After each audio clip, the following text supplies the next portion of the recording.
Hello guys, मैं study point में आपके फिर से स्वागत है।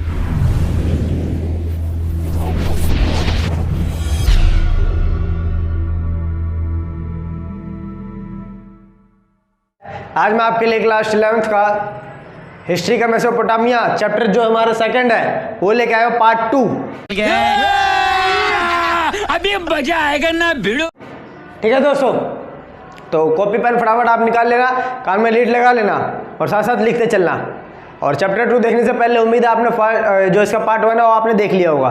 कंटिन्यू करते हैं उसके बाद। समझ में आ गया दोस्तों? और ये मैं एक बात बताता हूँ आपको, जो भी लिखोगे एक ही कॉपी में लिखना, ठीक है ना? 2 पेज इसमें लिख रहे हो, 2 पेज इसमें लिख रहे हो, ऐसे लिखोगे पेपर में दिक्कत हो जाएगी आपको, फिर लटक जाओगे पेपर में। समझ में आया? एक ही कॉपी में सारा कुछ नोट डाउन करना है दोस्तों। तो जैसा कि अगर कोई समझ में ना आया तो कमेंट सेक्शन में जरूर पूछना। वैसे तो बहुत हद तक तो मैं ऐसा कुछ छोड़ता नहीं जो आपको समझ में ना आता हो, सारा क्लियरफाई कर देता हूँ। ठीक है, आगे कंटिन्यू करते हैं। कंटिन्यू करने से पहले चैनल को लाइक से जरूर करना दोस्तों। देखो, अब देखो हम इसमें जानेंगे मेसोपोटामिया की लिपि क्या है। ये है 1 मार्क का क्वेश्चन। ये ऊपर में 2-2, 3-3 दे रखा है, जो स्टार लगे हुए ना 1 मार्क का क्वेश्चन है ये। ठीक है, कि मेसोपोटामिया की लिपि कैसी थी, मतलब क्या थी लिपि वहाँ की। मेसोपोटामिया की लिपि, तो लिपि वहाँ की कैसी थी? कीलाकार। समझ में आया? कीला अक्षर की लिपि थी, ठीक, जो उकेरी जाती थी। ये हो गया 1 मार्क का क्वेश्चन। अब आगे है मेसोपोटामिया की साक्षरता कैसी थी। साक्षरता का मतलब होता है पढ़े लिखे, मतलब कैसे, कितना पढ़े लिखे लोग थे, 1 मार्क का। तो वहाँ पे मेसोपोटामिया में जो साक्षरता थी वो थी काम चलाओ साक्षरता। कैसी थी दोस्तों? काम चलाओ। काम चलाओ यानी कम पढ़े लिखे लोग थे, ज़्यादा पढ़े लिखे नहीं थे, काम चलाओ, बस काम चल रहा था। ठीक है, 1 मार्क का क्वेश्चन ये। नेक्स्ट है 1 मार्क का क्वेश्चन कि मेसोपोटामिया सभ्यता में सबसे पहले लिखने का रिवाज आखिर किसने चालू किया। देखो, कोई ना कोई तो चालू करता है ना। पट्टिका, ये जो पट्टिका है, मिट्टी की पट्टिका जो बनते थे सिलबट्टे की तरह, उस पर कहता है सबसे पहले किसने लिखना शुरू किया। तो वो जो रिवाज उसने चालू किया लिखने का वो था राजा एनमरकर। अगर आपने बुक रीडिंग किया तो इसका नाम देखा होगा, क्या है? राजा एनमरकर। इसने शुरुआत करी थी पट्टिका पर लिखने की। ठीक है, अब 1 मार्क का क्वेश्चन, देवालय शब्द का अर्थ बताइए। क्या है दोस्तों? देवालय, समझना, देवालय इसका शब्द देवता, देवालय मतलब देवताओं का घर, देव प्लस आलय है ना। देव मतलब देवता, आलय मतलब घर। तो भैया देवालय मतलब देवताओं का घर, कच्ची ईंटों से बना होता था, बस खत्म। क्लियर है? 1 मार्क के क्वेश्चन है दोस्तों। अब नाउ नेक्स्ट 2 नंबर का क्वेश्चन है, ठीक है, कि मेसोपोटामिया के 2 देवी देवता इंपॉर्टेंट है दोस्तों, आता ही आता है, यूट्यूब में भी देख लेना। ठीक है, मेसोपोटामिया के 2 देवी देवता कौन कौन से थे? मेसोपोटामिया में कौन से 2 देवी देवता थे? तो देखो, एक तो थी, अच्छा, कौन से 2 देवता थे तथा किस बात का प्रतीक थे, ये भी पूछता है। अगर बोले आप मेसोपोटामिया के 2 देवता का नाम बताइए तो 1 नंबर में देगा। अगर बोले किस बात का प्रतीक थे तो 1 से 2 नंबर में भी दे देता है। तो देखो, मेसोपोटामिया में ना 2 देवी देवता थे, वो था चंद्र देवता और इन्नाना देवी। समझ में आया? चंद्र देवता और इन्नाना देवी। और ये प्रेम और युद्ध के प्रतीक थे। किसके प्रतीक थे? प्रेम व युद्ध। जब हर्ष और उल्लास होता था तो चंद्र देवता की पूजा की जाती थी, मतलब चंद्र देवता किसके प्रतीक है? प्रेम। और इन्नाना देवी किसके प्रतीक है? युद्ध के। और जब युद्ध वगैरह की तैयारी होती तो इन्नाना देवी की पूजा होती थी। समझ में आया?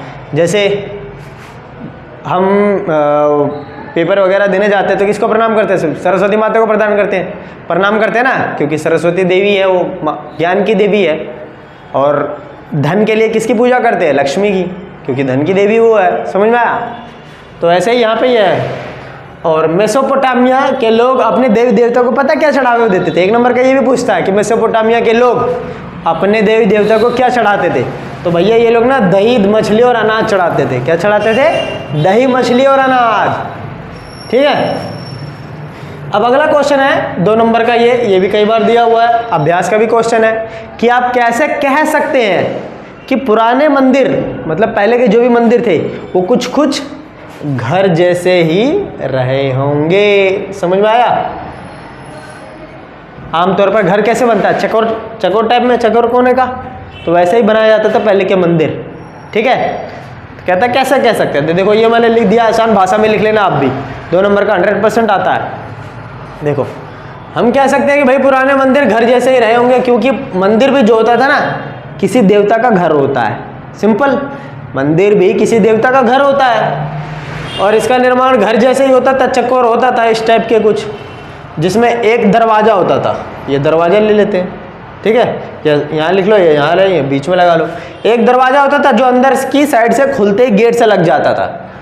जैसे हम देखते हैं हमारे घरों में जो दरवाज़ा होता है अंदर की साइड से होता है, किसी किसी में बाहर की साइड होता है, तो खुलते ही देखते हो दीवार से लग जाता है, वैसे लग जाता है। और अंदर की साइड से खुलता था, साथ में दीवार से लग जाता था, और सामने गर्भगृह, गर्भगृह मतलब एक छोटा सा जगह जहाँ पे मूर्तियाँ रखी होती थी, ठीक है, और मूर्तियाँ के सामने चढ़ावा भी होता था। जैसे ये है और यहाँ पे ये मूर्ति है, गेट खुलते ही सामने का मूर्ति का दर्शन हो गई। समझ में आया दोस्तों, कितना आसान है। लेकिन अब के जो मंदिर बनाए जाते हैं कैसे होते हैं, इससे त्रिभुजाकार के मंदिर बनाए जाते हैं, है ना, ऐसे मंदिर। पहले मंदिर ऐसे बनाए जाते थे, अब मंदिर ऐसे बनाए जाते हैं। समझ में आया ना, कितना आसान है। आगे बढ़े, फिर कर लो इसको, आगे बढ़ते।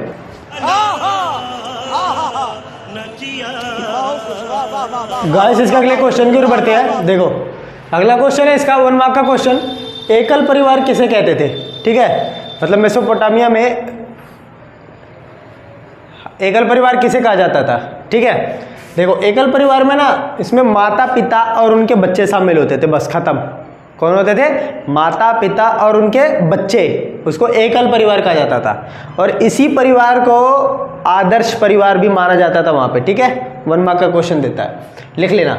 अब 1 मार्क का क्वेश्चन ये है, हौज क्या था, हौज, हौज क्या था। तो हौज क्या होता था, एक बहुत बड़ा गड्ढा, गटर, सीवर जिसे बोलते हैं, जिसमें नालियों का सारा गंदा पानी व मलमूत्र इसी में जाके गिरता था। सड़क पे, रोड पे होता है ना बड़ा सा गड्ढा, सीवर, वही है। अब आगे है मेसोपोटामिया के उर नगर की विशेषता बताइए। दोस्तों ये बहुत important, very very important question, ठीक है। 4 से 8 नंबर का, 8 नंबर का ये बहुत बार आ जाता है।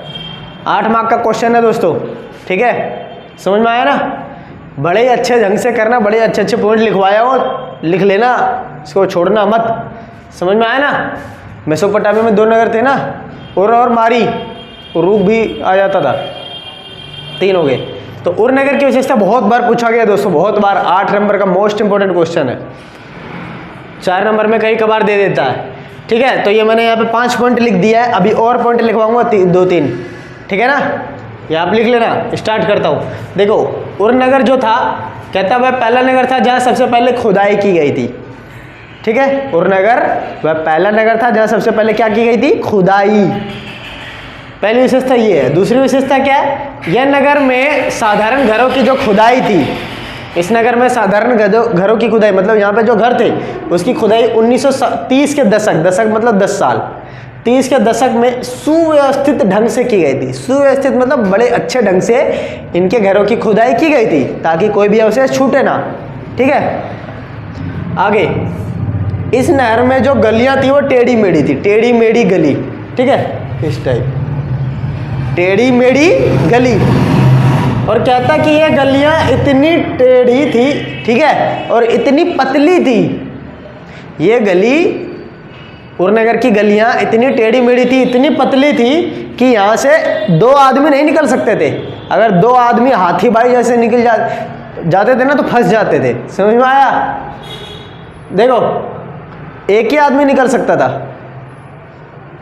और यह गलियां इतनी पतली और संकरी होती थी कि अनाज का बोरा ले जाने के लिए घरों तक, अनाज का बोरा हुआ और जो चीज़ें होती थी ले जाने के लिए ना, वहाँ पे पहिए की गाड़ी अंदर नहीं घुस पाती थी, जिस वजह से गधों पर लाद के घरों तक पहुँचाया जाता था। समझ में आया, इतनी पतली थी ये गली।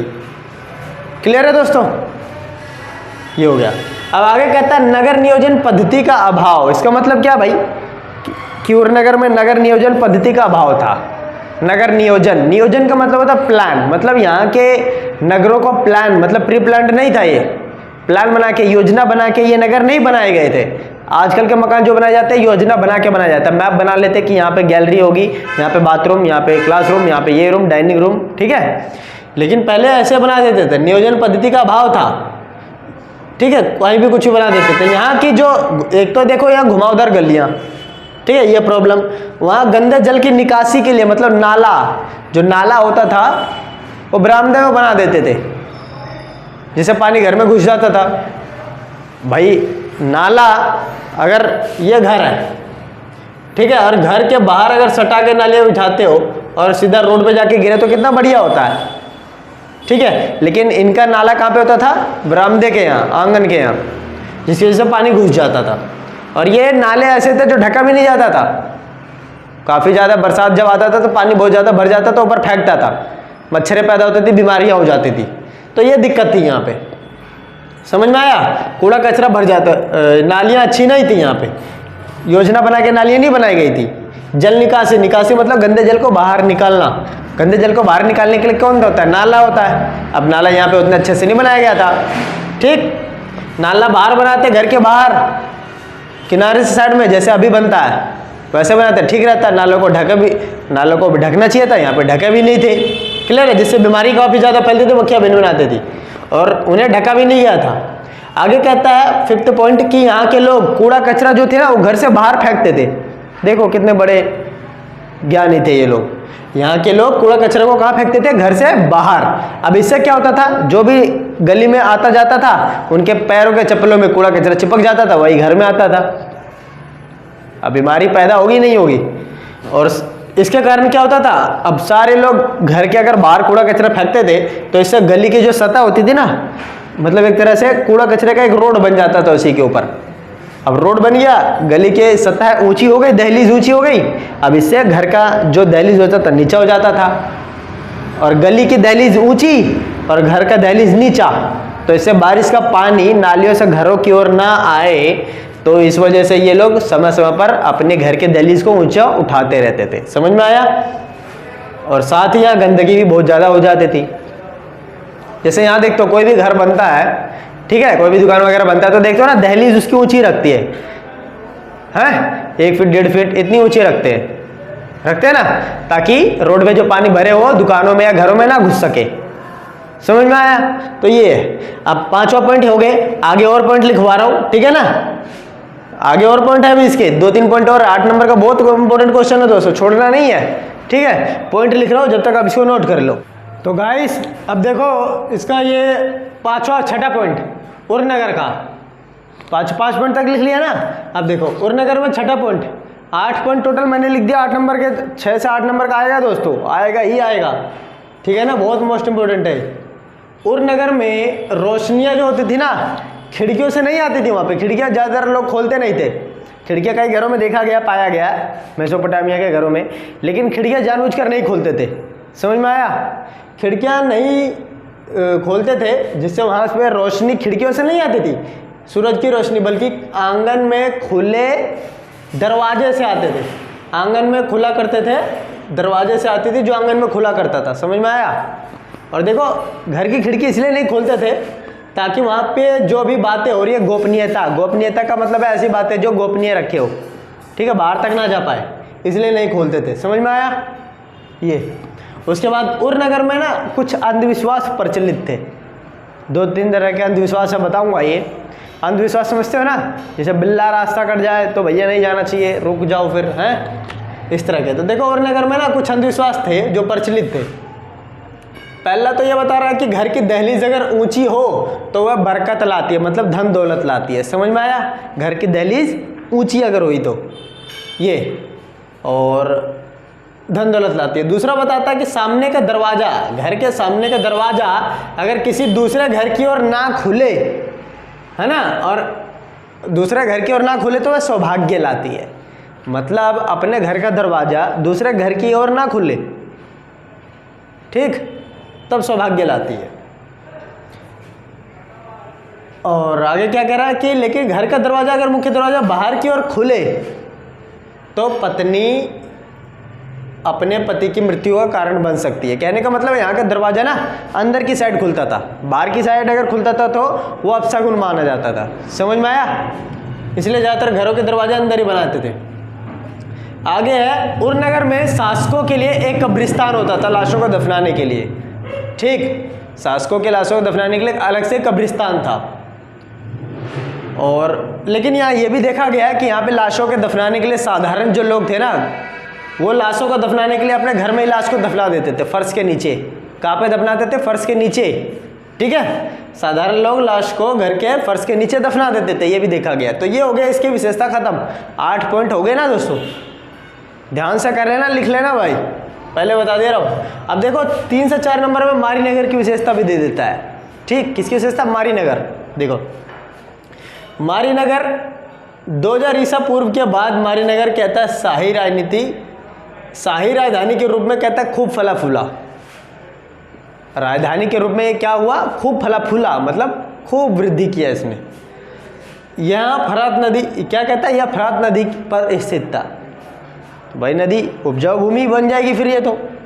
दूसरा क्या कह रहा है? यहाँ किसान और पशुचारक दोनों तरह के लोग रहते थे और अधिकतर क्षेत्र में यहाँ जो था, अधिकतर क्षेत्र इसका भेड़ बकरी को चराने के लिए इससे काम किया लिया जाता था। मारीनगर का ज़्यादातर क्षेत्र इस्तेमाल किससे हो जाता था? एक तरह से भेड़ बकरियों को चराने के लिए। ठीक है। उसके बाद थर्ड क्या कह रहा है कि यहाँ के पशुचारकों को जब जब अनाज और धातु के औजार की जरूरत पड़ती थी तब तब ये अपने पशुओं से गोबर, देखो पशु जो भी पालते हैं तो पशु पालने के लिए कुछ प्राप्त करते हैं। गोबर हो गया खाद में जो इस्तेमाल काम आता था, मांस हो गया, पनीर हो गया, ये सब प्राप्त करते थे अपने पशुओं से।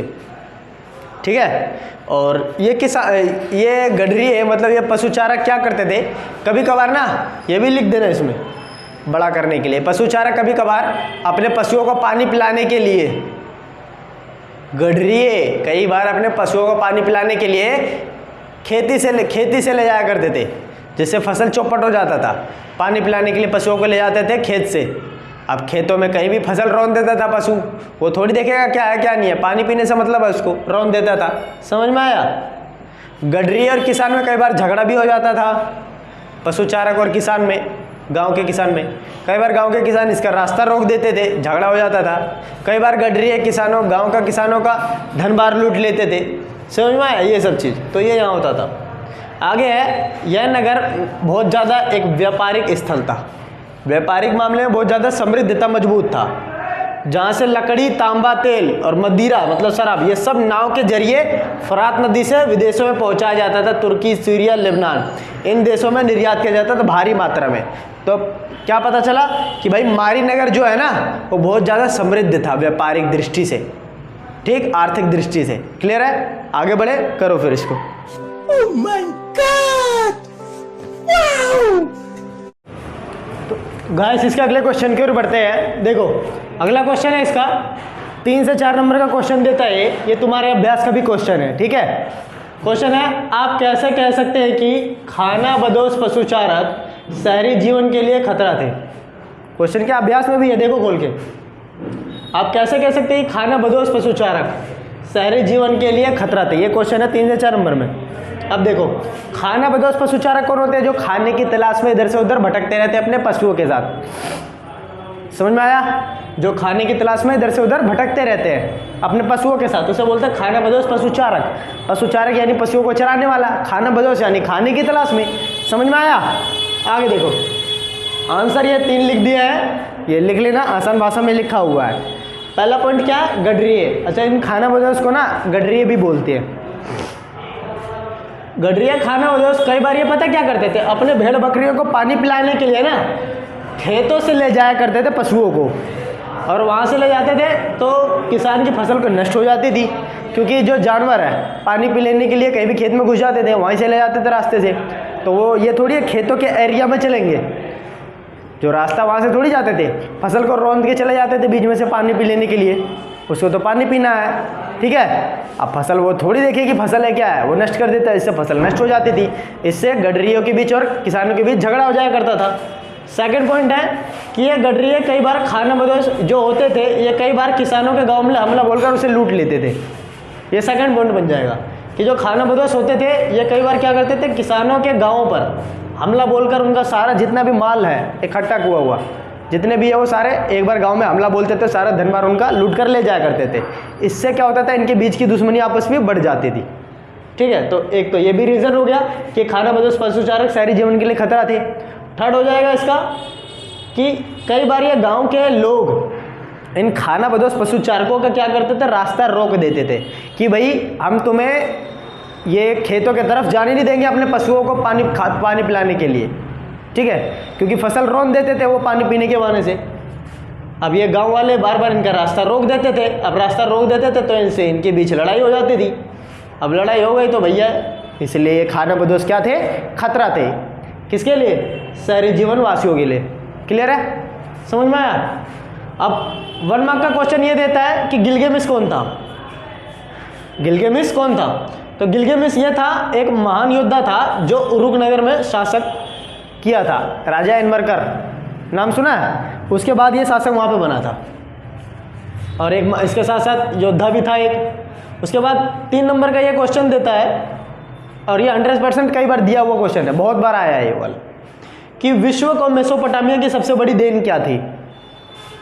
3 नंबर में बहुत बार ये क्वेश्चन आया हुआ है दोस्तों, कि विश्व को मेसोपोटामिया की सबसे बड़ी देन क्या है। मतलब मेसोपोटामिया ने विश्व को क्या दिया है, क्या देन है, क्या सबसे बड़ी देन है उसकी, मेसोपोटामिया की। तो देखो 2 चीज़ इसने दिया है, एक दिया है कालगणना और दूसरा दिया गणित। ठीक है, ये हेडिंग बनाओगे, ये मैं बता रहा हूँ, लिखते चलना आप। ठीक है, विश्व को मेसोपोटामिया की सबसे बड़ी देन क्या है? कालगणना एंड गणित। कालगणना, कालगणना मतलब समझते हो? काल मतलब समय, गणना मतलब जो उनको गिना जाता है ये। तो कालगणना में आ जाता है समय, समय का हिसाब किताब। जो देखते हो एक साल में कितने महीने होते हैं? 12 महीने। ठीक, और 12 महीने में कितने दिन होते हैं? एक साल में कितने दिन होते हैं? 365 दिन या 366 दिन। ठीक है, ये।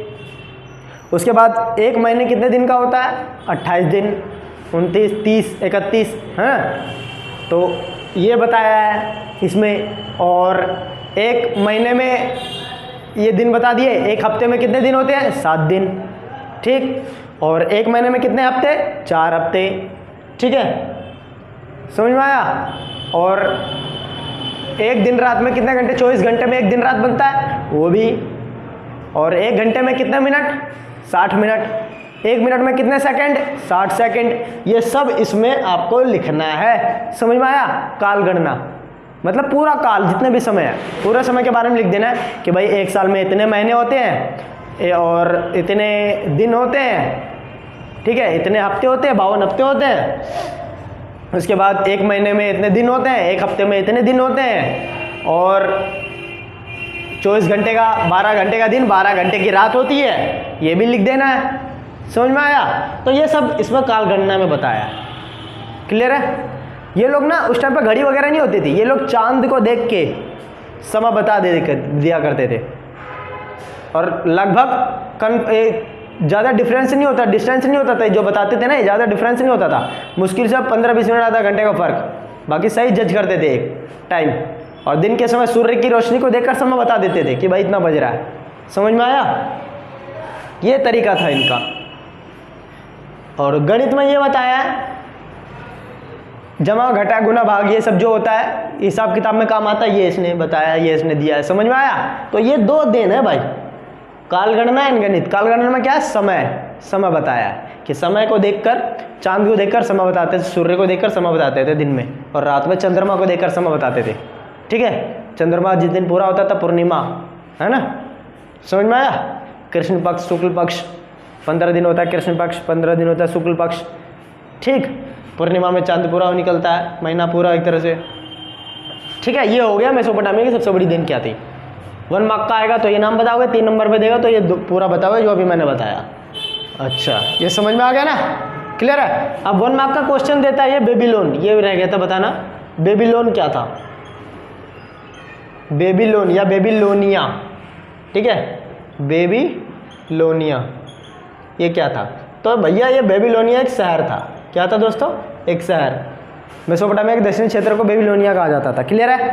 तो दोस्तों हमारा पार्ट 2 यहीं पे खत्म होता है, एंड होता है। ठीक है, ज़्यादा से ज़्यादा इसको लाइक, सब्सक्राइब एंड शेयर कर देना अपने दोस्तों में, ताकि आपके दोस्त भी इसका फ़ायदा उठा सके। ठीक है, मिलते हैं अगले क्वेश्चन में, अगले चैप्टर में। बाय बाय फिर।